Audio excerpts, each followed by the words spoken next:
এক ভয়ঙ্কর serial killer নিজের পরিচয় গোপন করে আশ্রয় নেয় সিধুদের বাড়িতে, যাকে দেখেই সিধু তার প্রেমে পড়ে যায়। তবে সে তো আর জানতো না যে সে কি ভয়ানক মেয়েকে তার বাড়িতে আশ্রয় দিয়েছে। তার উপর সিধুর বাড়িতে ছিল এক অশরীরী আত্মা, যার ভয়ে সে সর্বদা তটস্থ থাকতো। তো এই এক বিপদের মধ্যেই সিধু যখন জানতে পারবে যে সে আর এক বিপদকে তার ঘরে আশ্রয় দিয়েছে, তখন সে কি করবে? একদিকে ভয়ঙ্কর ক্রিমিনাল, তো অন্যদিকে এক ভয়ানক ডেভিল। এখন এই দুজনের হাত থেকে বেচারা কিভাবে বাঁচবে সেটাই দেখবো আজকের গল্পে, যার শেষে রয়েছে মাথা ঘুরিয়ে দেওয়ার মতো টুইস্ট। চলুন তাহলে আর স্পয়লার না দিয়ে মূল গল্পে যাওয়া যাক। মুভির নাম ক্রিমিনাল অর ডেভিল।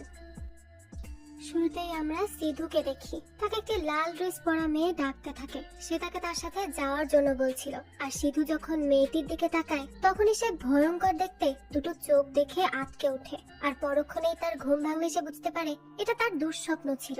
তখনই আমরা তার হাতে একটা হরর মুভির সিডি দেখি। আর গতকাল রাতে সে এই মুভিটি দেখার ফলেই এই ভয়ঙ্কর স্বপ্ন দেখেছে। তো সকালবেলা সে বিছানা থেকে উঠে ফ্রেশ হতে গেলে আয়নার দিকে তাকিয়ে তার দেখা দুঃস্বপ্নের কথাই ভাবতে থাকে, যেটা ভেবেই তার গা ছমছম করতে থাকে। তখনই তার মা কল করলে তার মা তাকে জিজ্ঞেস করে সে কি সকালের খাবার খেয়েছে। সিধু জানায় না, সে এখনো খাবার খায়নি, কারণ সে মুভি দেখেছিল আর এখন সে সিডিগুলো জমা দিতে যাবে। তখন তার মা তাকে জিজ্ঞেস করে সে কি আবারও সেই হরর মুভিগুলো দেখেছে। সিধু বলে হ্যাঁ, সে হরর মুভি দেখেছে আর এখন সে ভয়ও পাচ্ছে। তখনই তার মা বলে ঘরে তো আরো অনেক মুভির সিডি আছে, কিন্তু সে সেগুলো না দেখে এসব আজে বাজে মুভি কেন দেখে? এসব দেখে আর ভয় পায়, কি দরকার এসব দেখার? উত্তরে সিধু বলে তার তো সব মুভি ভালো লাগে না, তার শুধু হরর মুভি পছন্দ। এটা শুনেই তার মা তাকে বকা দেয়, কারণ সিধু তো বাড়িতে একা থাকে আর সে যদি এসব জিনিস দেখে ভয় পেয়ে যায়, তাহলে তো তার বাবা মাও চিন্তিত হয়ে থাকবে, তাই না? তাই তার মা তাকে এসব দেখতে বারণ করে। তো তাদের কথা আমরা জানতে পারি যে তার বাবা মা কোন এক আত্মীয়র বিয়েতে গেছে আর 3 দিন পরই তারা বাড়ি ফিরে আসবে। আর এই 3 দিন সিধুকে একাই থাকতে হবে। তো কিছুক্ষণ কথা বলেই তারা কল কেটে দেয়। এরপরই আমাদের সিধু সম্পর্কে বলা হয়। সিধু বাড়িতে আপাতত একা আছে আর তার সাথে আছে তার বাবার তেলেগু মুভির বই, যেগুলো সে মাঝে মধ্যেই পড়ে। তাদের বাড়িতে একটা টিভিও আছে, যেখানে শুধু তেলেগু চ্যানেলই রয়েছে আর কোনো চ্যানেল নেই। আর এটা তার মায়ের পছন্দ। তার মা তেলেগু চ্যানেল ছাড়া আর কোনো চ্যানেল দেখেই না, আর সেও হয়েছে তার মায়ের মতোই। আর যখনই তার মন খারাপ থাকে, তখনই সে মাছেদের খাবার দিয়ে তাদেরকে গল্প শোনায়। এতেই তার মন ভালো হয়ে যায়। এভাবেই তার জীবন চলছিল। তো এরপরই আমাদেরকে আজকের গল্পের নায়িকা রাক্সাকে দেখানো হয়। দেখা যায় রাক্সাকে চতুর্দিক থেকে কয়েকটি গাড়ি ঘিরে ধরেছে এবং তখনই একজন গুন্ডা এসে তার হাত ধরে। কিন্তু রাক্সা তো আর কোনো মামুলি মেয়ে নয়, সে শত্রুর মোকাবেলা করতে জানে। তাই সে এক চট দিয়েই ওই গুন্ডাটিকে মাটিতে ফেলে দেয়। এরপরই সেই গুন্ডাগুলোর আস্তানায় গিয়ে সে সবাইকে একটা লাঠির সাহায্যে শায়েস্তা করে এবং তার গাড়িতে করে চলে যায়। এরপর আমাদের পরের দিন সকালের দৃশ্য দেখানো হয়। আমরা একটা পার্ক দেখতে পাই, যেখানে কেউ একজন একটি বেঞ্চের উপর লিখে রেখেছিল যে সে তাকে খুন করবে। আর যে এই কথাটা লিখেছে সে একজন কিডন্যাপার। আর সকালের মধ্যে এটি ছিল 4র্থ মিসিং কেস। আর এসিপি মাহেশের উপর দায়িত্ব এসেছে এই সিরিয়াল কিডন্যাপারকে যে করেই হোক খুঁজে বের করার। তো সেই সময় ইনভেস্টিগেশন টিমের একজন সদস্য চারান, সে মাহেশকে জিজ্ঞেস করে তার কি মনে হয় কিডন্যাপার নিজের কোনো উদ্দেশ্য হাসিলের জন্য এই ঘটনাগুলো ঘটাচ্ছে। তখন মাহেশ বলে যেহেতু তাদের কাছে কোনো প্রকার ইনফরমেশন নেই এবং কিডন্যাপার এখনো কোনো কিছু ডিমান্ড করছে না, তাই তারা এখনো জানে না যে কেন সেই কাজগুলো করছে। তাই তাদেরকে আগে এই কেস সম্বন্ধে আরো ডিটেইলসে জানতে হবে, তাহলেই তারা কিডন্যাপার পর্যন্ত পৌঁছাতে পারবে। যাই হোক, তো এরপর সে ফরেনসিক রিপোর্টের কথা জিজ্ঞেস করে। তখন চারান বলে তারা রিপোর্ট তো এখনো হাতে পায়নি, কিন্তু যে কোনো সময় রিপোর্ট চলে আসবে। সে আরো বলে প্রেসের লোক এসেছে যারা মাহেশের সাথে কথা বলতে চাইছে, তাই সে কি তাদের সামনে কথা বলবে? যে কথা শুনে মাহেশ বলে যে সে প্রেসের সামনে যে যাবে, তো সেখানে গিয়ে সে কি বলবে এটা কি চারান জানতে চায়? চারান তখনই চুপ হয়ে যায়। আর মাহেশ বলে তাদের কাছে আসলে এই কেস নিয়ে কোনো ডিটেলস নেই, কোনো প্রকার কোনো ইনফরমেশনও নেই। সে প্রেসের সামনে গিয়ে কি বলবে? তাই যতক্ষণ না তারা ইনফরমেশন পাবে, ততক্ষণ তারা প্রেসের সামনেই যেতে পারবে না।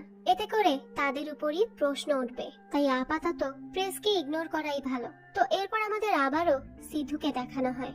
সে একা একাই ব্রেকফাস্ট করছিল। সেই সময়ই সে অনুভব করে কেউ যেন তার আশেপাশে আছে। আর তাছাড়া স্বপ্ন দেখার পর থেকে তো সে কিছুটা ভীত সন্ত্রস্ত হয়েই আছে। তো দেখা যায় হঠাৎই কারেন্ট চলে আসে, তাই টিভি অটোমেটিক ভাবে চালু হয়ে যায় এবং টিভিতে সম্প্রচার হওয়া মুভিতে একটি মেয়ে চিৎকার করে ওঠে। আর এতেই তো বেচারা প্রচন্ড ভয় পেয়ে যায়। তো এরপরে সে টিভির ব্যাপারটা বুঝতে পারে আর তাড়াতাড়ি করে গিয়ে টিভি অফ করে দেয়। আর ঠিক সেই সময় কলিং বেল বেজে ওঠে, তাই সে দ্রুত গিয়ে দরজা খোলে আর দেখে তাদের বাড়ির কাজের মেয়ে ম্যাগি এসেছে। আর ম্যাগি এসেই সিধুকে বলে বাড়িতে কি সে একা, আর কেউ নেই? তখন সিধু তাকে বেশি ভাব দেখাতে বারণ করে, কারণ সে ভালো করেই জানে সিধুর বাবা মা বাড়িতে নেই। তাই সে তাকে এসব উল্টোপাল্টা গল্প বাদ দিয়ে নিজের কাজ করতে বলে। তো ম্যাগিও তার কাজ করতে যেতে লাগলে সিধু ম্যাগির থেকে তার ফোনটি নিয়ে নেয়, কারণ সে খুব ভালো করেই জানতো যে ম্যাগি 1 নম্বরের কাজ চোর। সে সব কাজে ফাঁকি দেয়, আর তার কাছে যদি ফোন থাকে তাহলে সে কাজ না করে ফোন নিয়েই ব্যস্ত থাকবে। তাই সে আগে ভাগে সচেতনতার সাথে ফোনটি নিয়ে নেয়। কিন্তু ফাঁকিবাজ ম্যাগি তো আর ফোন নেই বলে দমে থাকবে না। সে কাজের ফাঁকে ফাঁকে সিধুর জন্য রাখা সমস্ত খাবার সাবার করে দেয়। সে ফ্রিজ থেকেও কয়েক রকমের খাবার নিয়ে খেয়ে ফেলে। আর তখনই সে ভাবতে থাকে এভাবে খাবার খেয়ে খেয়ে মোটা হয়ে গেলে তো কেউ তাকে আর বিয়ে করবে না। তাই তাকে এভাবে খাবার না খেয়ে বরঞ্চ সিধুর উপরে লাইন মারা উচিত, যাতে করে সিধু তার প্রেমে পড়ে যায় আর তাকে বিয়ে করে নেয়। আর এখন যেহেতু সিধুর বাবা মা বাড়িতে নেই, তাই তার ফ্লার্ট করতেও বেশি অসুবিধা হবে না। এই কথা ভেবেই সে সিধুকে তার দিকে আকৃষ্ট করতে যায়। ভিডিওর এই পর্যায়ে আপনাদের জানাতে চাই এক নতুন ও মজাদার অনলাইন ক্যাসিনো সম্পর্কে, যার নাম বানজাই বেট। কেন বানজাই বেট আলাদা? কারণ এতে রোজ লক্ষ লক্ষ মানুষ খেলছে এবং প্রতিদিন প্রচুর নগদ অর্থও জিতছে। এখানে রয়েছে 3 লক্ষের অধিক active player, aviator, crazy time, funky time, coin flip, sweet bonanza, poker, slots, live casino, এই সবই থাকছে এখানে। এবং খুব শীঘ্রই স্পোর্টস গেমও যুক্ত হবে। এছাড়া বিকাশ, নগদ এবং রকেট দিয়ে তাড়াতাড়ি ডিপোজিট ও উইথড্র করতে পারবেন। এরই সাথে 24 ঘন্টা সাপোর্ট তো থাকছেই। তাই এখনই নতুন অফারে অংশগ্রহণ করুন। নিচের পিন কমেন্টে ক্লিক করে সাইন আপ করে নিন এবং প্রোমো কোড বলিউড ব্যবহার করুন। প্রথম ডিপোজিটে 100% ওয়েলকাম বোনাস এবং 25,000 টাকা পর্যন্ত বোনাস প্লাস 200টি ফ্রি স্পিন পাবেন। এই সুযোগ মিস করবেন না কিন্তু। চলুন তাহলে এখন গল্পে ফেরা যাক। কিন্তু তার কাছে তো কোনো ফুল নেই। সিধুকে সে প্রপোজ করবে কিভাবে? তাই উপায়ান্তর না পেয়ে সে একটা ফুলকপি নেয় আর সেটাই সিধুকে দিতে চায়। কিন্তু তখনই তার এই মোটা মাথায় 1% সিক্স সেন্স কাজ করাতে সে আস্ত ফুলকপি না নিয়ে ফুলকপির কিছু অংশ ভেঙে সিধুর দিকে ছুঁড়ে মারে। কিন্তু সিধু তো তার দিকে তাকিয়েও তাকে বেশি একটা পাত্তা দেয় না। তাই এবার সে রাগ করে সিধুর ব্রেকফাস্টের জন্য রাখা সমস্ত জুসই খেয়ে ফেলে। যাই হোক, এরপর মন খারাপ করে সে তার সব কাজ শেষ করে আর এই বাসা থেকে চলে যেতে লাগে। তখনই সিধু তার জুসের বোতল খালি দেখে ম্যাগিকে এই ব্যাপারে জিজ্ঞেস করে যে কি ব্যাপার, আমার এই বোতল খালি কেন? তখন ম্যাগি কি আর বলবে, তাই সে মিথ্যা কথা বলে যে সে জুসের মধ্যে মাছি পড়ে গিয়েছিল, তাই তো সে তা ফেলে দিতে বাধ্য হয়েছে। তখন সিধু বলে সে খুব ভালো করেই জানে দোষ মাছির না, দোষ তো আসলে গিরগিটির। অর্থাৎ সে তো জানতো এই কাজ ম্যাগিরই হতে পারে। সেই নিশ্চয়ই জুস খেয়ে ফেলেছে আর এখন মাছির দোষ দিচ্ছে। তো তখন ম্যাগি মনে মনে ভাবতে থাকে যে সে তো কোনো ডাইনোসরের থেকে কম না, আর সিধু তো তাকে মাত্র গিরগিটির সাথে তুলনা করেছে। বুঝুন, নিজেই নিজেকে ডাইনোসর বলছে। যাই হোক, এরপর সে পাশের বাড়িতে রান্না করার কথা বলে সেখান থেকে চলে যায়। ম্যাগি চলে যাওয়ার পরই সিধু যায় গোসলে। কিন্তু তখনই আমরা তার পেছনের কাছের মধ্যে হঠাৎ একটা হাতের ছাপ দেখতে পাই। আর সিধুর তো তখন শুধুই মনে হচ্ছিল কোনো এক অজানা শক্তি বালতির পানিতে মাথা চুবিয়ে রেখেছে, কিন্তু বাস্তবে তেমন কিছুই ঘটে না। সিধুর কাছে বারবার মনে হচ্ছিল যে কেউ তার আশেপাশে আছে, কিন্তু বাড়িতে তো সে একা। তো কিছুক্ষণ পরই সে আয়নার সামনে দাঁড়িয়ে থাকে আর ঝাপসা আয়নার মধ্যে সে একটা প্রশ্নবোধক চিহ্ন আঁকে। তখনই সে তার পেছন দিয়ে কিছু একটাকে দ্রুত গতিকে যেতে দেখে। তাই সে প্রচন্ড ঘাবড়ে পেছনে তাকায়, কিন্তু সেখানে সে কাউকেই দেখতে পায় না। এরপর সে যখন আয়নার দিকে তাকায় তখনই সেই আয়নার মধ্যে একটা টিক চিহ্ন আঁকা দেখে, কিন্তু সে তো তা আঁকেনি। তাহলে এই চিহ্ন কে আঁকলো? নাকি সে চোখে ভুল দেখেছে? এইভাবে সে তার চোখ মুছে আবারও আয়নার দিকে তাকায় তখন সেখানে সে তার আঁকা চিহ্ন ছাড়া আর কোনো চিহ্নই দেখতে পায় না। তাই এবার সে ধরে নেয় যে এটা হয়তো তার মনের ভুল, সে ভয় পাচ্ছে বলেই হয়তো এসব উল্টোপাল্টা জিনিস দেখছে। এদিকে এসিপি মাহেশ সেই ক্রাইম সিনে পৌঁছে যায়, আর সেখানে গিয়ে সে এদিক সেদিক খুঁজতে থাকে যে এখানে কোনো ক্লু পাওয়া যায় কিনা। তো তখনই সে সেখানে একটি লিপস্টিক খুঁজে পায়। সেই সময় একজন কনস্টেবল এসে জানায় ক্রাইম সিনে পাওয়া রক্ত দিয়ে লেখাগুলো আসলে রক্ত ছিল না, সেই লেখাগুলো ছিল আসলে লিপস্টিক দিয়ে লেখা। যেই কথা শুনে মাহেশ বুঝতে পারে যে তারা এতদিন সাসপেক্ট একজন ছেলেকে মনে করলেও আসল ক্রিমিনাল তো একটা মেয়ে, আর সেই হয়তো এই লিপস্টিকটা ব্যবহার করে ওইসব লেখা লিখেছিল। তো তখনই আমাদেরকে রাক্সাকে দেখানো হয় যে বেশ সেজে গুজে কোথাও যাচ্ছিল। এদিকে সিধু ভাবতে থাকে এসব কি তার মনের ভুল, নাকি সত্যি বাড়িতে সে ছাড়াও অন্য কারো উপস্থিতি আছে। ঠিক সেই সময় ম্যাগি কাজে আসে, আর এবার সে একটা বুদ্ধি বের করে। তো এবার সে ম্যাগিকে তার রুমে পাঠিয়ে দেয়, আর ম্যাগি তো এতে খুশিতে আটখানা, কারণ সে তো ভাবছে সিধু হয়তো তাকে পছন্দ করে তাই তাকে বেডরুমে যেতে বলছে। কিন্তু সে সিধুর রুমে গেলেই সিধু বাইরে থেকে দরজা লাগিয়ে দেয়, কারণ সে পরীক্ষা করতে চাইছিল যে বাড়িতে যদি সত্যি অশরীরী কিছু থেকে থাকে তাহলে ম্যাগিও তা দেখতে পাবে। তাই সে এবার চুপচাপ তার ঘরের বাইরেই দাঁড়িয়ে থাকে। কিন্তু বেশ কিছুক্ষণ হওয়ার পরও সে ম্যাগির কোনো সাড়া শব্দ শুনতে পায় না। তাই সে খুব ঘাবড়ে যায় আর ভাবতে থাকে ম্যাগির কোনো বিপদ হয়নি তো। এটা ভেবেই সে দ্রুত রুম খুলে ভিতরে যায়, কিন্তু সেখানে সে ম্যাগিকে না পেয়ে ওয়াশরুমে যায়। আর সেখানে গিয়ে এসে দেখে ম্যাগি তো মনের সুখে বসে বসে সিগারেট টানছে। এটা দেখেই তো তার মেজাজটা গরম হয়ে যায়, আর সে ম্যাগিকে বলে যে তার রুচি এত খারাপ যে সে সিগারেটও খায়। ম্যাগি বলে এটাই তার থেকে নেওয়া প্রথম সিগারেট, সে তো সিগারেট কেনেই না, তাই সবসময় খায়ও না। কিন্তু যখন সিধুর বাবা বাড়িতে থাকে তখন সে তার বাবার সিগারেট থেকে একটা চুরি করে নিয়ে নেয়। কিন্তু সিধু এতদিন নিজেও জানতো না যে তার বাবা সিগারেট খায়। কিন্তু ম্যাগি এটা কিভাবে জানে তা জিজ্ঞেস করলে ম্যাগি বলতে থাকে যে কর্তাদের অনেক সিক্রেটই তারা জেনে থাকে, এটা এমন কোনো বড় ব্যাপার নয়। এই বলেই সে সিধুকে তার প্রতিবেশীর বাড়ির চাবি দেয়, যেখানে বিদেশ থেকে একজন মেয়ে এসেছে। কিন্তু ম্যাগি যেহেতু বাড়ি চলে যাচ্ছে তাই সে সিধুকে সেই মেয়েটির বাড়ির চাবি দিয়ে দেয়, যাতে করে সে মেয়েটিকে চাবিটি দিয়ে দিতে পারে। তো এরপরে আমাদের এসিপি মাহেশকে দেখানো হয়, যারা খোঁজ পেয়ে একটি জায়গায় যায় যেখানে একটি গাছের উপর কিছু মন্ত্র লেখা ছিল, আর গাছের বিভিন্ন ডালে মেয়েদের ব্যবহার করা জিনিসপত্র টাঙিয়ে রাখা হয়েছে। এসব দেখে মাহেশ খুব ভালোভাবেই বুঝতে পারে যে এখানে কালো জাদু করা হচ্ছিল, আর উড়িষ্যার কিছু জাতির মানুষ এই কালো জাদুর চর্চা করে, আর তারা মেয়েদেরকে স্যাক্রিফাইস করে শক্তিশালী হওয়ার জন্য। আর তারা এই সমাজেই বসবাস করে, আর সমাজের অনেক শিক্ষিত মানুষও এই কাজের সাথে জড়িত, যাদেরকে দেখে বোঝার উপায় নেই যে তারা এসব করে বেড়ায়। আর এসব কাজে বলি দেওয়ার আগে ভিকটিমকে হিপনোটাইজড করা হয়। আর যেই লেডি কিডন্যাপার এই কাজ করছে সে তো অনেক বড় সাইকো। মাহেশ আরো বলে দিল্লিতে হিপনোটাইজ করে একজন মহিলা 8 জন মানুষকে হত্যা করেছে।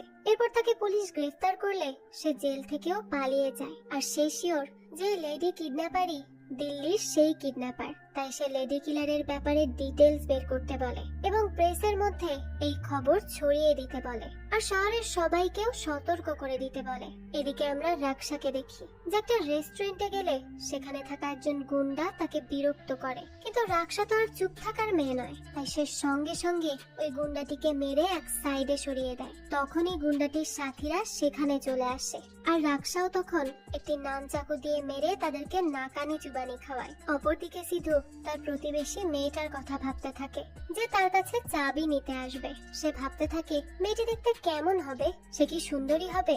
আর তখনই উপরের ঘর থেকে আওয়াজ আসলে সে সেখানে যায়, আর সে সেখানে গিয়ে দেখে বাতাসের কারণে একটা ছোট বইয়ের শেলফ পড়ে গেছে, আর বইগুলো মাটিতে পড়ে রয়েছে। এটা দেখে সে ওই বইগুলো তুলতে যায়। তখনই দেখে সেখানে একটি বই ছিল যার নাম হলো হাউ টু ফাইন্ড ঘোস্ট। অর্থাৎ ভূত খোঁজার বই। আর সে যেহেতু ভূতের বই পড়তে ভালোবাসে, তাই সে এবার এই বই পড়তে শুরু করে, যেখানে ভূতের উপস্থিতি টের পাওয়ার জন্য দুটো মেথডের কথা বলা হয়েছে। প্রথমটি হলো গ্লাসের মধ্যে পানি এবং কপার মেশানো এবং বইয়ে লেখা মন্ত্র পড়া। যে মন্ত্র পড়ার পর যদি গ্লাসের পানিতে ধোঁয়া সৃষ্টি হয়, তাহলে বোঝা যাবে যে সেখানে আত্মা আছে। আর দ্বিতীয় মেথড আরো কঠিন এবং বিপজ্জনক, যেটা সবার পক্ষে করা সম্ভব নয়। তো সিধু এবার সবার আগে একটি গ্লাসে পানি নিয়ে তার মধ্যে কপারের পয়সা দেয়। এরপর গ্লাসের উপর হাত রেখে বইয়ে লেখা মন্ত্র পড়তে থাকে। আর তখনই গ্লাস থেকে ধোঁয়া বের হতে শুরু করে,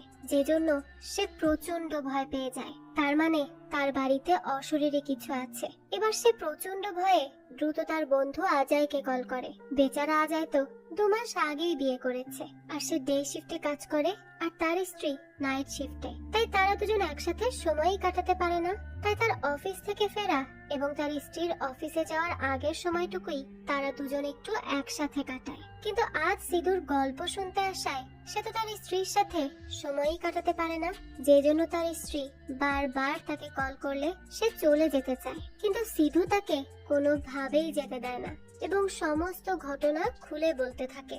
তখন সে তাকে বলে যে সিধু তো হাই স্কুলে থাকতে একটা হরর মুভি দেখে 1 সপ্তাহ ঘুমাতে পারেনি, আর এখন সে এসব আত্মা ডাকার বই পড়ছে। কি দরকার এসব করার?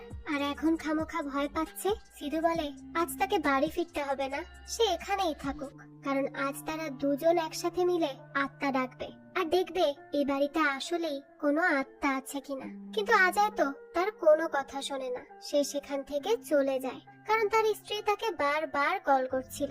আর তাছাড়াও সে সিধুর এসব অদ্ভুত কর্মকাণ্ডে একেবারেই বিশ্বাসী ছিল না। তাই সে তার স্ত্রীর সাথে সময় কাটানোকেই বেশি প্রাধান্য দেয়। যাই হোক, তো যে জন্য বাধ্য হয়ে সিধু একাই পরের মেথড ব্যবহার করে আর আত্মা খুঁজতে থাকে। সে এবার একটি ওজা কার্ড নেয় এবং বইয়ে লেখা কথা মতো সম্পূর্ণ ঘর অন্ধকার করে ফেলে। এরপর একটা মোম জ্বালিয়ে নেয়। এরপর সে আত্মাকে ডাকতে থাকে এবং নিজে নিজে কিছু প্রশ্ন করতে থাকে, যেমন তার নাম কি সিধু। আর তার এই প্রশ্নের সাথে তার হাত অটোমেটিক্যালি ইয়েসে যায়। এরপর সে তার জন্ম তারিখ জিজ্ঞেস করলে তার হাত অটোমেটিক নড়াচড়া করে তার জন্ম তারিখও বলে দেয়, যে জন্য সে কিছুটা ঘাবড়ে যায়। এরপর সে ওই আত্মার উদ্দেশ্যে জিজ্ঞেস করে সে কি তাকে মারতে এসেছে, যার এই প্রশ্নের সাথে সাথে তার হাত ইয়েসের দিকে যায়। তখনই সে তার হাতকে ইয়েসে যাওয়ার জন্য বাধা দেওয়ার অনেক চেষ্টা করে, কিন্তু এতে সে ব্যর্থ হয়। আর তখনই একটি ভয়ঙ্কর হাত তার হাত ধরলে সে তাকিয়ে দেখে যে ভয়ানক দেখতে কিছু একটা তার পাশে বসে আছে। এটা দেখেই তো সে ভয়ে চিৎকার করে ওঠে আর এক ছুটে ওই রুম থেকে বের হয়ে যায়। সে ভাবতে থাকে এই ভূত বা আত্মা সেই মুভি থেকে বের হয়েছে হয়তো। তাই সে ওই সিডিটি ফেরত দিয়ে আসার জন্য প্রস্তুতি নেয়। এরপরই সে গাড়ির চাবি খুঁজতে আলমারির সামনে গেলে আলমারির ভেতর একটা মেয়ের আত্মা দেখে। এটা দেখেই তো সে প্রচন্ড ভয় পেয়ে যায়। এবার সে এক ছুটে বাড়ি থেকেই বেরিয়ে পড়ে আর তার গাড়ি নিয়ে সেখান থেকে যেতে থাকে। গাড়ি চালাতে চালাতে সে ভাবতে থাকে সে আর কখনো বাড়িতে একা থাকার সময় ওইসব হরর মুভি দেখবে না। আর তার মা ঠিকই বলেছে, এসব হরর মুভি দেখা ভালো নয়। তাই সে ওই দোকানে যায় যেখান থেকে সে হরর মুভির সিডিটা নিয়েছিল। কিন্তু সে সেখানে গিয়ে দেখে দোকান তো বন্ধ। আর তার বাড়ি থেকে আত্মাগুলো তাড়ানোর একমাত্র উপায় হলো সিডিটি যেই দোকান থেকে সে নিয়েছে সেখানে আবারও ফেরত দেয়া। কিন্তু দোকান যে বন্ধ, তাই সে এখন ভাবতে থাকে সে কি করবে। সে কি এই দোকান খোলা পর্যন্ত অপেক্ষা করবে নাকি চলে যাবে? সে যে এখন কি করবে কিচ্ছু বুঝে উঠতে পারে না। এদিকে এসিপি মহেশ এবং তার টিম নতুন একটি জায়গায় আসে যেখানে সেই লেখাটি লেখা ছিল, আর এখানেও একটি মেয়ে নিখোঁজ ছিল। তখন চারান মহেশকে বলে যে তারা যদি স্পেশাল ফোর্সের সাথে কোলাবরেট করে তাহলে তাদের কাজের গতি আরো বাড়বে আর তারা সহজেই এই কেস সলভ করতে পারবে। কিন্তু মহেশ বলে তারা কারোর সাথে মিলে এই কেস সমাধান করবে না, তারা একা এই কেস সমাধান করবে। মহেশ ব্যক্তিগতভাবে এই কাজ সমাধান করবে। এই বলে সে তাকে পুরো এলাকার সিসিটিভি ফুটেজ কালেক্ট করতে বলে দেয়। অন্যদিকে সিডি ফেরত দিতে না পেরে সিধু আবারও বাড়ি ফিরে আসে। তখন তার মা তাকে কল করে আর জানায় সে কি নিউজ দেখেছে, শহরে এক সাইকো ঘোরাফেরা করছে, তাই সে যেন বাড়ি থেকে বের না হয় সে যেন একটু সাবধানে থাকে। সিধুও তো এই কথা শুনে তার মাকে জানিয়ে দেয় ঠিক আছে, সে বাড়ি ছেড়ে বাইরে বের হবে না, সে বাড়িতেই থাকবে। এই বলেই সে নিউজ দেখতে থাকে। আর আমরা দেখি টিভিতে রাক্সাকে দেখানো হচ্ছে, যাকে সিরিয়াল কিডন্যাপার বলে চিহ্নিত করা হচ্ছে, কারণ সে দিল্লির জেলখানা থেকে পালিয়ে এসেছে। যাই হোক, তো সিধু মনের সুখে টিভি দেখতে যাবে, তখনই উপরের ঘর থেকে কিছু একটা ভাঙার শব্দ শোনা যায়। এতেই তো সে প্রচন্ড ভয় পেয়ে যায়। কিন্তু ব্যাপারটা কি হচ্ছে তা চেক করার জন্য সে এবার উপরের ঘরে যাবে বলে ভাবতে থাকে, কিন্তু তখনই দেখা যায় উপর থেকে কিছু একটা হুট করে নিচে পড়ে যায়। তো এবার সে প্রচন্ড সাহস নিয়ে একটা লাঠি সাথে করে সেই মানুষটিকে মারতে লাগলে দেখে হঠাৎই সে গায়েব হয়ে গেছে, অর্থাৎ সেই আত্মাটি আবারও গায়েব হয়ে গেছে।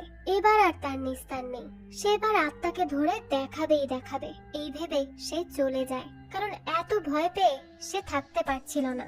সে এবার রাগের চোটে আবারও সেই সিডিটি ফেরত দিতে যায়। এবার ওই দোকান খোলা ছিল, যা দেখে সে অনেক খুশি হয়ে যায় আর স্বস্তির নিঃশ্বাস ফেলে। এরপর সে দোকানে গিয়ে দোকান মালিককে বলে যে সে কি সিডি দিয়েছে, হ্যাঁ, যে বাস্তবে এখান থেকে ভূত বের হয়ে যাচ্ছে, আর এসব ফালতু সিডি যেন সে বিক্রি না করে। এই বলেই সে বাড়ি ফিরে যেতে লাগে। আর ওই সিডিও ফেরত দিতে পেরে সে তো মহা খুশি হয়, কারণ বাড়িতে এখন আর ভূত নেই। সিডি যেহেতু নেই, তাহলে ভূত আসবে কোথা থেকে? কারণ তার তো ধারণা ভূত ওই সিডির ভিতরেই ছিল। কিন্তু সে যখন রাস্তা দিয়ে যাচ্ছিল, তখনই একজন বাইকার এসে তার গাড়ির সামনে পেছনে বাইক চালাতে থাকে, যে জন্য সিধু প্রচন্ড বিরক্ত হয়ে যায় আর তার গাড়ি অন্যদিকে নিয়ে যায়। কিন্তু এরপরও দেখা যায় সেই বাইকার অনেকক্ষণ তার পিছু করে এবং তাকে বেশ বিরক্তও করে। এরপর কোনোভাবে সিধু বাড়ি ফিরে যায়। আর বাড়ি এসে তো সে অনেক খুশি, কারণ এখন আর ভয় পাওয়ার জন্য সেই আত্মা তো এখানে নেই। তাই সে বাড়িতে গিয়ে খুব নাচতে থাকে। তার খুশির তো কোনো ঠিকানাই থাকে না। কিন্তু যখনই তার চোখ জানালার উপরে পড়ে, তার চোখ তো ছানা বড়া, কারণ সে দেখে জানালার মধ্যেই লেখা ছিল আই উইল কিল ইউ, অর্থাৎ সে কিলার তার বাড়ি পর্যন্ত চলে এসেছে। এটা দেখেই তো তার গলা শুকিয়ে যায়। এরপরে সে আজকের দিনের কথা ভাবতে থাকে, বিশেষ করে সেই বাইকারের কথা, যে কোনো কারণ ছাড়াই তার সামনে পেছনে ঘুরঘুর করছিল। এসবের সে কোনো মানেই খুঁজে বের করতে পারে না। এদিকে মহেশদের কাছে খবর আসে যে আরো একটা মেয়ে কিডন্যাপ হয়েছে। এই খবর পাওয়ার সাথে সাথেই তারা ক্রাইম সিনে চলে যায়। সেখানেও সেই লিপস্টিক দিয়ে লেখা দেখে তারা। তখনই একজন কনস্টেবল বলে পাশের একটি রেস্টুরেন্টে একটি মেয়ে কিছু গুন্ডাদেরকে মারধর করেছে এবং সে সেখানকার অনেক ফার্নিচারও ভেঙে ফেলেছে। এদিকে সিধুর বাড়িতে রাক্সা আসে, আর সেই হলো তার নতুন প্রতিবেশী। তাই সে সিধুর কাছে তার বাড়ির চাবি চায়। সিধুও তাকে তা দিয়ে দেয়। সে তেমন কোনো চিন্তাই করে না। কিন্তু রাক্সাকে দেখেই তো তার দিলের ঘন্টি বেজে ওঠে। পরের দিনই তার মা তাকে কল করে জানায় তাদের প্রতিবেশী শর্মাদের বাড়িতে যে মেয়েটি এসেছে, অর্থাৎ রাক্সার ফ্ল্যাটে বৈদ্যুতিক ত্রুটি দেখা দিয়েছে, যে জন্য সে ভয় পাচ্ছে। তাই সিধু যেন রাক্সাকে তাদের ফ্ল্যাটে নিয়ে আসে। যে কথা শুনে সিধু অনেক খুশি হয়ে যায়, কারণ সে রাক্সার সাথে সময় কাটাতে পারবে। তো এরপরই সে রাক্সাকে তার বাড়িতে নিয়ে আসে। আর কথায় কথায় আমরা জানতে পারি রাক্সা তার আঙ্কেলের বাড়িতে এসেছে। আর রাক্সার আঙ্কেল এবং সিধুর বাবা মা একই বিয়ের অনুষ্ঠানে গিয়েছে। তো রাক্সা বলে সে অনেকদিন কোনো বিয়ের অনুষ্ঠানে যায়নি। সে দেশি খাবারগুলো খুব মিস করে। আর তার যেহেতু অনেক খিদে পেয়েছিল, তাই সিধু তাকে নিজের হাতে রান্না করে খাওয়ানোর সিদ্ধান্ত নেয়। তো দেখা যায় সে সামান্য কিছু সবজি কেটে বাকি সবজি কাটার জন্য রাক্সাকে ছুরিটা দিয়ে দেয়। কিন্তু এই ছুরি হাতে পেয়েই রাক্সা যেন অন্যরকম হয়ে ওঠে। সে ছুরি পেয়ে তার সাইকো স্বভাবে চলে যেতে লাগে, কিন্তু কোনো রকমে সে নিজেকে কন্ট্রোল করে। এরপরে সিধু রাক্সাকে তার বাড়ি ঘুরিয়ে দেখায়। সে তাকে তার অ্যাকুরিয়াম দেখাতে থাকে, যেখানে মাছ দেখে রাক্সা সেগুলোর বেশ প্রশংসা করে। কিন্তু সত্যিকার অর্থে তো তার মতো সাইকো মাছ নয়, রক্ত এবং ধারালো অস্ত্র দেখে খুশি হয়। তো সেই সময় আবার কলিং বেল বেজে ওঠে। তাই সে নিজে যায় দরজা খুলতে। তো দেখা যায় সিধুর নামে একটা পার্সেল আসে, কিন্তু সে ডেলিভারি ম্যানকে বলে এই নামে এখানে কেউ থাকে না। কিন্তু ডেলিভারি ম্যান বলে এটা তো সিধুরই বাড়ি, কারণ সে এর আগেও 3 দিন এখানে পার্সেল ডেলিভারি দিয়েছে। তবে রাক্সা বলে এই নামের কেউ এখানে থাকে না। এই বলেই সে ডেলিভারি ম্যানের দিকে তীক্ষ্ণ চোখে তাকায়। তখনই সে ভয় পেয়ে সেখান থেকে চলে যায়। এরপরে সিধু সেখানে এলে রাক্সা বলে আসলে ভুল অ্যাড্রেসে চলে এসেছিল। সিধু তখন তাকে বলতে থাকে সে তো দেখা যাচ্ছে এখানকার সম্পর্কে অনেক কিছু জানে। তখন রাক্সা বলে হ্যাঁ, সে সব কিছু জানে।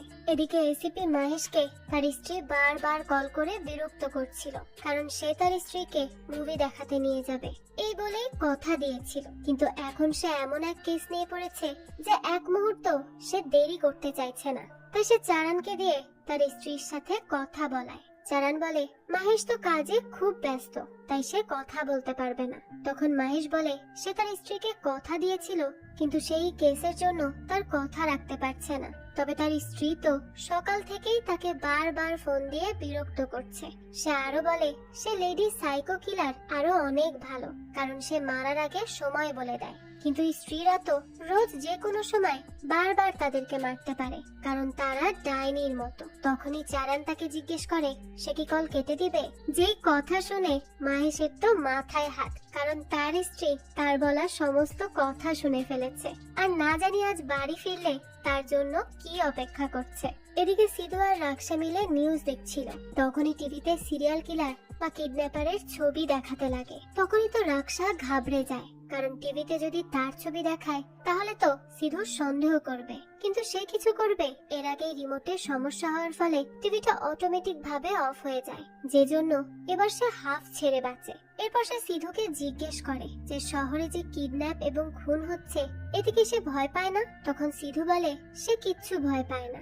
এই বলেই সে টিভির দিকে তাকায়। তখন টিভির রিফ্লেকশনে সে রাক্সাকে তার দিকে অদ্ভুত ভাবে তাকিয়ে থাকতে দেখে। এটা দেখেই সে যখন রাক্সার দিকে তাকায় তখন সে রাক্সাকে একই ভাবে তাকিয়ে থাকতে দেখে বেশ ঘাবড়ে যায়। আর তাকে এভাবে ঘাবড়ে যেতে দেখে তো রাক্সা হাসতে শুরু করে, কারণ সে দেখতে চাইছিল সিধু ভয় পেলে কি করে। তো এরপর সে সিধুকে তার ক্যালিফোর্নিয়ার কলেজ আইডিটি দেখায় আর বলে সে সেখানে থেকেই বড় হয়েছে, তার বাবা মা কেউ নেই, আত্মীয় স্বজনরা মিলেই তাকে বড় করেছে, কিন্তু সব সময় সে লোনলি ফিল করত। তাই তখন থেকে সে কিছু একটা হওয়ার চেষ্টা করত। তো এভাবেই গল্প করতে করতে সে কফি খেতে চাইলে সিধু কফি বানাতে যায়। কিন্তু তখনই আমরা রাক্সাকে দেখি যে সিধুর বাড়িতে কিছু একটা খুঁজছিল, আর সিধুও তার আচার আচরণে কিছুটা সন্দেহ করছিল। তাই সে রান্নাঘর থেকেই উকি দিয়ে দিয়ে রাক্সাকে দেখতে থাকে। আর রাক্সাও বুঝতে পারছিল যে সিধু এবার তাকে সন্দেহ করছে, তাই সে আবারও তার আগের জায়গায় গিয়ে বসে থাকে। আর সিধু রান্নাঘরে ফিরে গেলে সে আবারও কিছু একটা খুঁজতে থাকে। আর এভাবেই বেশ কিছুক্ষণ চলতে থাকে। তখন সিধু ভাবতে থাকে যে রাক্সাই সেই সাইকো নয় তো। এই ভেবে সে পেছনে তাকাতেই হুট করে রাক্সাকে দেখে যে একটি ছুরি দিয়ে তার গলা কেটে ফেলে। আর তখনই তার ঘোর ভাঙে। আসলে সেই সবকিছু চিন্তা করছিল, কিন্তু রাক্সাকে সে কিছুটা ভয়ই পেতে শুরু করেছে। সে তাকে এখন আর সম্পূর্ণ ট্রাস্ট করতে পারছে না। আর সে অনুভব করে কেউ তার পেছনে তাকিয়ে আছে। তাই ধীরে ধীরে সে ড্রয়ার থেকে ছুরিটি নিয়ে সেখানেই দাঁড়িয়ে থাকে এবং আস্তে করে পিছনে ঘুরেই দেখে রাক্সা তো কানে হেডফোন লাগিয়ে গান শুনছে। তাই সে আবারও ধীরে ধীরে ওই ছুরিটি রেখে দেয়। তখন রাক্সা তাকে জিজ্ঞেস করে তার কফি বানাতে এত সময় কেন লাগছে। সিধু তখন কফি হয়ে গেছে বলে তাকে সোফায় গিয়ে বসতে বলে। তো রাক্সাও সেখান থেকে চলে যায়। তো এরপর সে যখন কফি নিয়ে যাচ্ছিল তখনই হঠাৎ কারেন্ট চলে যায়। আর তখনই সে একটি ছায়াকে খুব দ্রুত গতিতে এদিক সেদিক যেতে দেখে, এবং ছায়াটা যখন স্থির হয় তখন তো অনেক বড় হয়ে দেয়ালের উপরে উঠতে থাকে।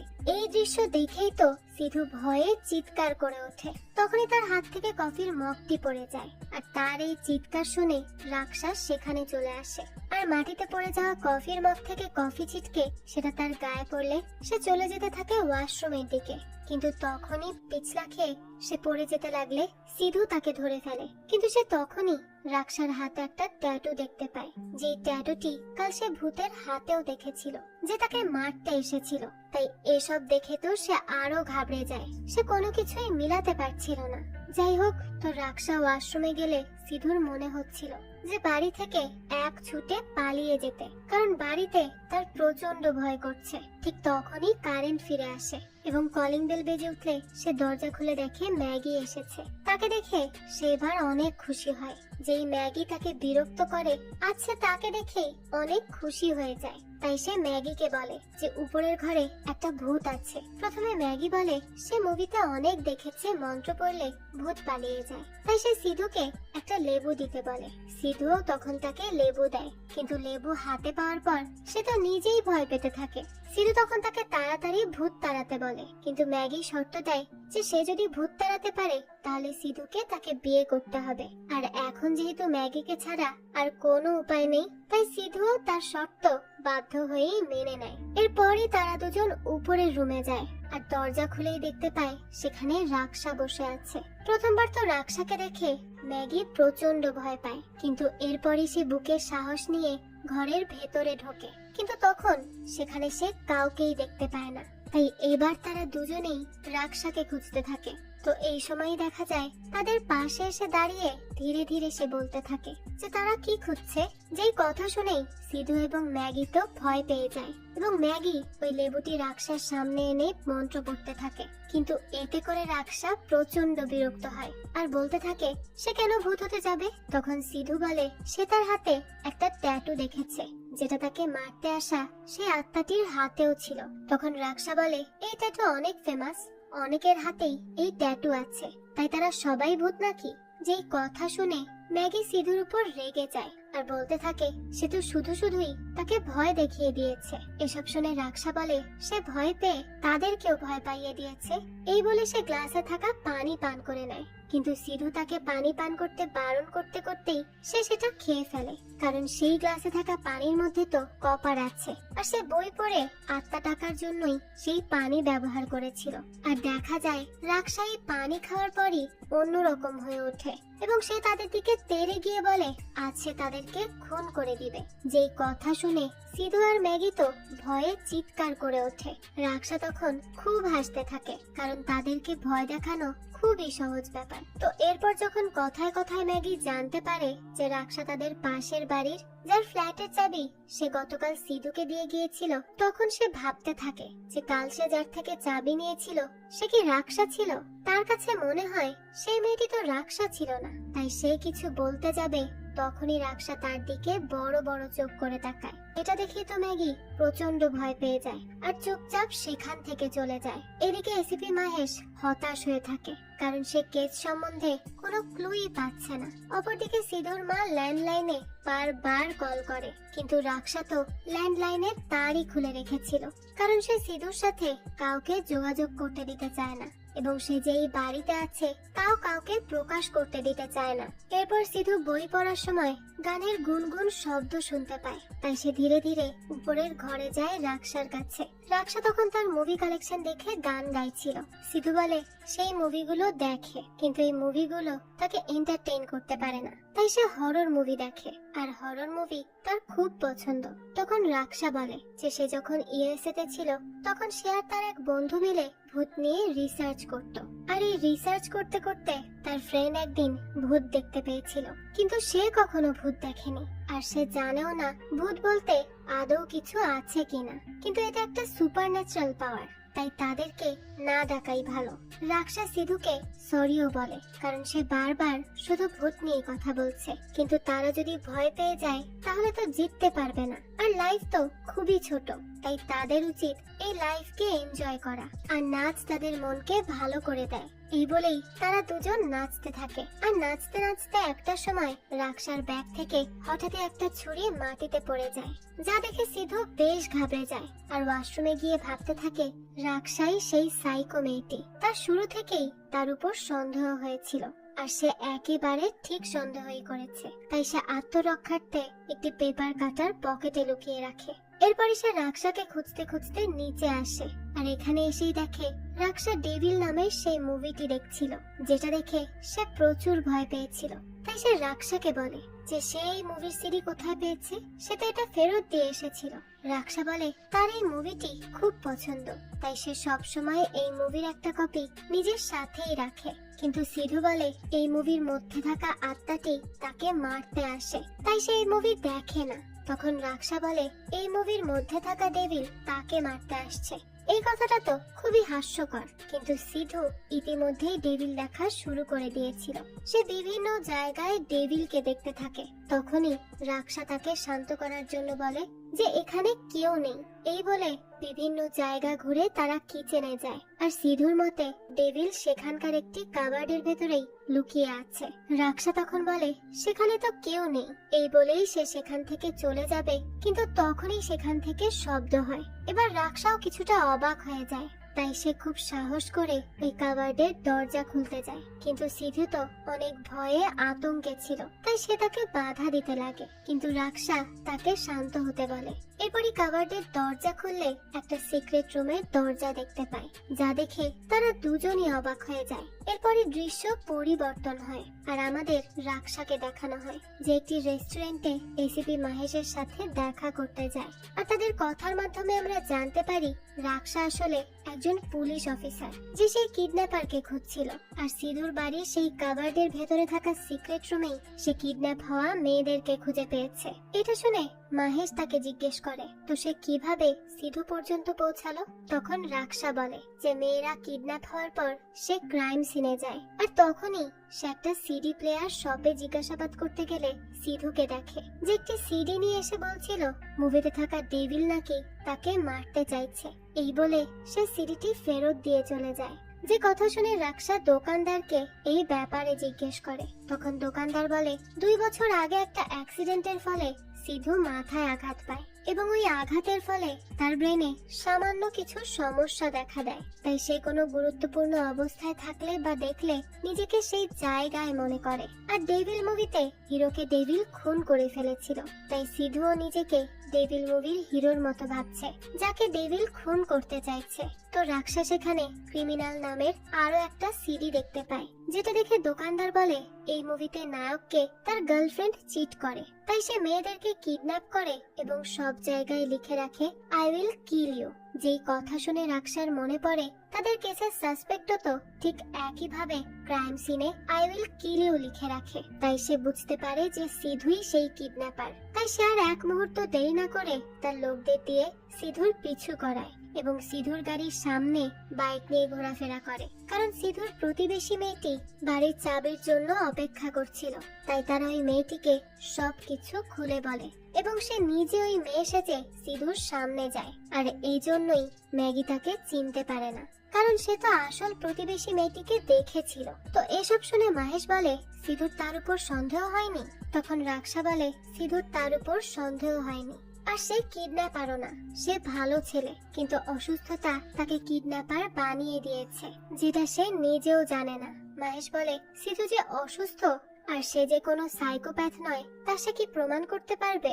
তখন রাক্সা বলে সে সিধুর বাড়িতে তার মেডিকেল ফাইলগুলো দেখেছে, যেখানে স্পষ্ট লেখা ছিল সিধু অ্যামনেশিয়া, স্প্লিট ডিসঅর্ডার সহ আরো অনেক মানসিক রোগে আক্রান্ত, আর সে তা প্রমাণও করতে পারবে। মাহেশ তখন এসব শুনে বলে সে তো এতদিন এই কেসকে কালো জাদুর অ্যাঙ্গেলে দেখছিল, এভাবে তো সে ভাবেইনি। যাই হোক, তো কিছুক্ষণ পরই তাদেরকে প্রেস কনফারেন্সে যেতে হবে। তখন রাক্সা বলে যে তাদেরকে সত্যিটাই বলতে হবে, কারণ সিধু মানসিক রোগী, কোনো ক্রিমিনাল নয়, আর তার এখন চিকিৎসার প্রয়োজন, হাজত বাসের নয়। আর এর জন্য রাক্সা তাকে যেভাবেই হোক হেল্প করবে। তো এই দৃশ্যের মধ্য দিয়ে এই গল্পটাও এখানেই শেষ হয়ে যায়। তো এই গল্পে আমাদেরকে সিধুর একটা অস্তিত্বকে দেখানো হয়েছে, যেখানে সে নিজেকে ডেভিল মুভির মেইন ক্যারেক্টারের মতো ভাবে, যাকে মারতে ডেভিল স্বয়ং এসেছিল, যে জন্য সে সবকিছুই হ্যালুসিনেট করত। আর আমাদেরকে তার কিডন্যাপার হওয়ার অস্তিত্বকে দেখানো হয় না, কারণ সে তো নিজেও জানে না যে সে কখন কিডন্যাপার হয়ে যায় আর কখন মানুষকে কিডন্যাপ করে নিয়ে আসে। আর তার এই মানসিক রোগের কারণেই সে কিডন্যাপ করতে থাকে। আর অফিসার রাক্সাকেও কিন্তু প্রথম দিকে কিডন্যাপার হিসেবে দেখানো হয়েছিল। এসব তারা করেছিল হয়তো আসল কিডন্যাপারকে খুঁজে বের করার জন্য। যাই হোক, তো তারা তো সেটা করতে পেরেছে। আর অফিসার রাক্সা তো শেষমেশ সিধুর হাত থেকে ওই মেয়েগুলোকেও উদ্ধার করতে পেরেছে। আর সিধুর সাথে থাকতে থাকতে রাক্সা ভালো মতো বুঝতে পেরেছিল যে সে আসলে একজন মানসিক রোগী, আর সে এই রোগে ভীষণ ভাবে আক্রান্ত। তাই সে এরপর সিধুর কল্পনাকেই হাতিয়ার বানিয়ে ওই মেয়েগুলোকে উদ্ধার করে ফেলে এবং সিধুরও প্রয়োজনীয় চিকিৎসার ব্যবস্থা করে। তো এই তো ছিল সিধুর একজন মানসিক রোগী থেকে কিডন্যাপার হয়ে ওঠার গল্প। তো এই টুইস্টে ভরা গল্পটি আপনাদের কাছে কেমন লেগেছে সেটা অবশ্যই আমাদেরকে কমেন্ট করে জানাবেন। যদি এতটুকু ভালো লেগে থাকে তাহলে একটি লাইক দিয়ে যাবেন। আর হ্যাঁ, আমাদের এই চ্যানেলে কিন্তু প্রতিনিয়তই নতুন নতুন ভিডিও আপলোড করা হয়। সেই সব ভিডিওর আপডেট পেতে আমাদের চ্যানেলটিকে সাবস্ক্রাইব করে বেল আইকনে অল দিয়ে রাখতে কিন্তু ভুলবেন না। আর এই সম্পূর্ণ মুভিটি আমাদের টেলিগ্রাম চ্যানেলে আপলোড দেওয়া আছে। মুভিটি দেখতে চাইলে কমেন্ট বক্সে দেওয়া লিংক থেকে জয়েন করে নিন আমাদের টেলিগ্রাম চ্যানেলে। আজকে তাহলে এই পর্যন্তই, আবারও হাজির হব নতুন কোনো ভিডিও নিয়ে। সেই পর্যন্ত সবাই ভালো থাকবেন আর আমাদের চ্যানেলের সাথেই থাকবেন। ধন্যবাদ।